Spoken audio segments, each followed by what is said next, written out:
வணக்கம். வினோ மீடியா உங்கள் ஊடகம். தமிழக வெற்றிக் கழகத்தின் 2வது மாநில மாநாடு 2026 தமிழக சட்டமன்ற தேர்தலை எதிர்கொள்ள விஜய் வகுத்திருக்கும் வியூகம் என்ன? 2026 தமிழக சட்டமன்ற தேர்தலில் தமிழக வெற்றிக் கழகத்திற்கும் திராவிட முன்னேற்றக் கழகத்திற்கும் இடையில்தான் போட்டி என்று உரக்கச் சொல்கிறார் விஜய். தமிழக வெற்றிக் கழகத்தின் 2வது மாநில மாநாடு மதுரையில் பிரமாண்டமாக நடந்து முடிந்திருக்கிறது.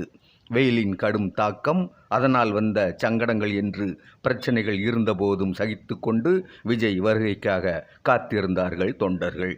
விஜய் வந்ததும் அவரை பார்த்த திருப்தியில் மாநாடு முடியும் வரை காத்திருக்காமல் ஒரு கூட்டம் கலைந்து சென்றது. என்றாலும் விஜய் பேசும்போது ஆர்ப்பரித்த தொண்டர்களின் கூட்டம் அதிகமாகவே இருந்தது. மாநாடு தொடங்குவதற்கு முன் காலையிலேயே தொண்டர்களின் முழக்க சத்தம் ஒன்று உரக்க கேட்டது. சீமான் ஒழிக என்பது அந்த சத்தம். நாம் தமிழர் கட்சியின் தலைமை ஒருங்கிணைப்பாளர் சீமான் சமீபத்தில் செஞ்சியில் நடந்த ஒரு பொதுக்கூட்டத்தில் தமிழக வெற்றிக் கழகத்தை பற்றி கிண்டல் தொனியில் விமர்சனம் செய்திருந்தார். புலி வேட்டைக்கு போகும்போது இடையில் உலவும் அணில் குஞ்சுகள் என்று தமிழக வெற்றிக் கழகத்தை சீண்டினார் சீமான். வேட்டைக்கு போகும் புலி சீமான் என்பதும் குறுக்கே ஓடும் அணில் குஞ்சுகள் விஜய் மற்றும் அவருடைய தொண்டர்கள் என்பதும் ஒப்பீடு.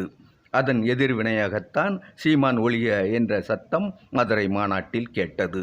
நாம் தமிழர் கட்சியின் சீமான், தமிழக வெற்றிக் கழகத்தின் விஜய் இருவரில் யார் புலி யார் அணில் என்பதற்கான விடையை சொல்லப் போவது என்னவோ 2026 தமிழக சட்டமன்ற தேர்தல் முடிவுகள்தான். இன்றைய காலகட்டத்தில் விஜய் அவர்களை கிண்டல் செய்யும் சீமான் ஆரம்பத்தில் எப்படி இருந்தார் என்பது வெளிப்படையான விஷயம். ஆரம்ப கட்டத்தில் விஜயை தம்பி என்று சொல்லி உருகிய அதே சீமான் தான் கொஞ்ச நாட்களிலேயே ஒன்று ரோட்டின் அந்த பக்கம் நில், இல்லை என்றால் இந்த பக்கம் நில், இரண்டும் இல்லாமல் நடுவில் நின்றால் அடிபட்டு செத்து போய் விடுவாய் என்றார். பெரியாரை கொள்கை தலைவர் என்றும் திராவிடமும் தமிழ் தேசியமும் 2 கண்கள் என்றும் விஜய் அறிவித்த அன்றே விஜய் மேல் இருந்த பரிவு காணாமல் போய்விட்டது சீமானுக்கு. நாம் தமிழர் கட்சியின் பாதையில் விஜயும் வருவார், இருவரும் இணைந்து அரசியல் செய்தால் நல்ல பலன் இருக்கும் என்று நினைத்து கொண்டிருந்த சீமான் அவர்களுக்கு தனக்கென்று ஒரு புதிய பாதையை விஜய் அமைத்து கொள்ளவும் எரிச்சல் வந்துவிட்டது. சீமானின் எரிச்சல் இப்போது வரையில் தீரவில்லை என்பது அவருடைய விமர்சனங்கள் மூலம் வெளிப்படையாக தெரிகிறது. மேலும் வரும் தமிழக சட்டமன்ற தேர்தலில் நாம் தமிழர் கட்சியின் வாக்குகள் தமிழக வெற்றிக் கழகத்திற்கு செல்லக்கூடும் என்ற அரசியல் பார்வையாளர்களின் யூகம் வேறு சீமானை பாதிக்கச் செய்திருக்கிறது. வரும் 2026 தமிழக சட்டமன்ற தேர்தலில் சீமான் தன்னை நிரூபிக்க வேண்டும். கொஞ்சம் கொஞ்சமாக வளர்ந்து 8.5% அளவுக்கு வாக்குகளை கொண்டிருக்கும் நாம் தமிழர் கட்சி வாக்குகளை இழக்காமல் இருக்க வேண்டியது முக்கியம். தன்னுடைய வாக்கு வங்கிக்கு விஜய் அச்சுறுத்தலாக இருப்பார் என்ற செய்தி சீமானுக்கு நெருடலாகத்தான் இருக்கும். தமிழக வெற்றிக் கழகத்தின் மீதான சீமானின் புலி அணில் விமர்சனத்துக்கு மாநாட்டில் விஜய் பதில் கொடுப்பார் என்று எதிர்பார்க்கப்பட்டது. ஆனால் சீமான் என்றோ நாம் தமிழர் கட்சி என்றோ எங்கேயும் பேசவில்லை விஜய். ஆனால் தனது பேச்சில் சிங்கத்தை கொண்டு வந்தார். சிங்கம் கர்ஜித்தால் 8 கிலோமீட்டருக்கு கேட்கும் என்றார். சிங்கம் தொடாது, தொட்டால் விடாது என்றார். சீமானின் புலி அணில் விமர்சனத்துக்கு சிங்கம் பதிலடியாக பார்க்கப்படலாம். பாஜக கொள்கை எதிரி, திமுக அரசியல் எதிரி என்ற நிலைப்பாட்டில் மாற்றம் இல்லை என்பதை மதுரை மாநாட்டின் மூலமாக மீண்டும் உறுதி செய்திருக்கிறார் விஜய். பாஜகவுக்கு பாசிச பட்டமும் திமுகவுக்கு பாய்சன் பட்டமும் வழங்கி இருக்கிறார் விஜய். பாஜக ஆட்சிக்கு வந்தது ஒட்டுமொத்த மக்களுக்கும் நல்லது செய்யவா அல்லது சிறுபான்மை மக்களுக்கு எதிராக சதி செய்யவா என்று மோடியின் பெயரை குறிப்பிட்டு விஜய் விமர்சனம் செய்ததன் பின்னணியில் பாஜகவின் மீதான எதிர்ப்பை மக்கள் முன்னிலையில் கூர்மைப்படுத்தி காட்ட வேண்டும் என்ற விஜயின் நோக்கம் இருக்கிறது. பிரதமர் மோடியின் முரட்டு பிடிவாதத்தால் தமிழகத்தில் நீட் தேர்வு இருக்கிறது என்ற விஜயின் விமர்சனம், தமிழ்நாட்டுக்கு நல்லது செய்வது என்றால் கச்சத்தீவை மீட்டு கொடுங்கள், நீட் தேர்வுக்கு விலக்கு கொடுங்கள் என்ற அரசியல் ரீதியான கோரிக்கை போன்றவைகள் பாஜகவை சீண்டி பார்க்கும் வேலை என்பதை பாஜக உணர்ந்திருக்கவே செய்யும். தாமரையில் தண்ணீரை ஒட்டாது, அப்படி இருக்க தமிழகம் எப்படி ஒட்டும் என்று வேறு சொல்லி தன்னை பாஜகவின் முக்கிய எதிரியாக காட்டிக்கொள்ள முனைந்திருக்கிறார் விஜய். திராவிட முன்னேற்ற கழகத்தின் மீதும் விஜய் கடுமையான விமர்சனம் வைத்திருக்க, அவருடைய விமர்சனங்களுக்கு பதில் தந்து அவருடைய பிம்பத்தை பெரிதாக்கக்கூடாது என்று திமுகவின் தலைமை நினைப்பதாக செய்தி வந்த நிலையில், அதிமுகவின் பொதுச் செயலாளர் எடப்பாடி பழனிசாமி அவர்களால் அமைதியாக இருக்க முடியவில்லை.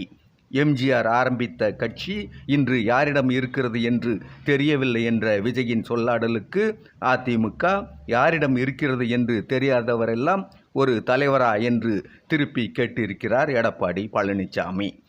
அதிமுக யாரிடம் இருக்கிறது என்று தெரியவில்லை என்ற விஜயின் விமர்சனம் கூர்மையான ஒரு புள்ளியில் மையம் கொள்வதை எடப்பாடி பழனிசாமி உணர்ந்திருப்பார் என்று நம்பலாம்.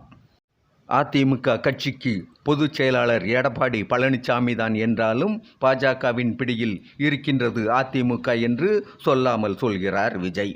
பாஜகவும் அதிமுகவும் கூட்டணி அமைத்த செய்தியை எடப்பாடி பழனிசாமி மேடையில் இருக்கும்போதே உள்துறை அமைச்சர் அமித்ஷா அறிவித்த நிகழ்வு, டெல்லியில் பல வாகனங்களில் மாறி மாறி சென்று பயணித்து அமித்ஷா அவர்களை எடப்பாடி பழனிசாமி சந்தித்த நிகழ்வு போன்ற சிலவற்றால் அதிமுகவின் பிம்பம் சேதப்பட்டு போயிருக்கிறது என்பதுதான் விஜயின் பேச்சில் தொனிக்கும் விஷயம்.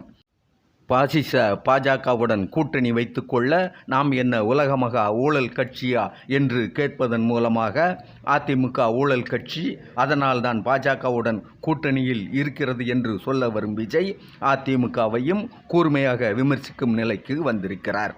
அதிமுக தொண்டர்கள் மன வருத்தத்தில் இருக்கிறார்கள் என்று அவர்களுக்காக பரிந்து கொண்டு வரும் விஜய் என்ன நோக்கத்தில் இருக்கிறார் என்பது புரிகிறது. அதிமுக கட்சியின் தொண்டர்களை தன் பக்கம் இழுக்க முயற்சி செய்கிறார் விஜய். பாஜகவுடன் கூட்டணியில் இருக்கும் அதிமுக கூட்டணியை முறித்து கொண்டு தன் பக்கம் வரலாம் என்ற நம்பிக்கை விஜய்க்கு இல்லை என்று தெரிகிறது. ஆகையால் அதிமுக என்கிற கட்சி போனால் போகிறது, அந்த கட்சியின் தொண்டர்கள் இந்த பக்கம் வந்துவிடட்டும் என்று வியூகம் வகுத்து செயல்படுகிறார்.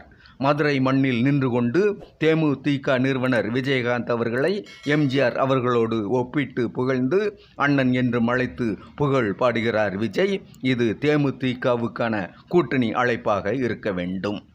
மற்றபடி நாம் தமிழர் கட்சியின் வாக்குகள் தமிழக வெற்றிக் கழகத்துக்கு வரும் என்ற நம்பிக்கையுடன் திமுக ஆட்சியின் மீது வெறுப்பில் இருக்கும் வாக்காளர்கள், பாரதிய ஜனதா வேண்டாம் என்று நினைக்கும் வாக்காளர்கள், பாரதிய ஜனதாவுடன் கூட்டணி வைத்ததால் அதிருப்தியில் இருக்கும் அதிமுகவின் வாக்குகள் என்று தேர்தலுக்காக பெரிய வலையை விரித்து வைத்திருக்கிறார் விஜய்.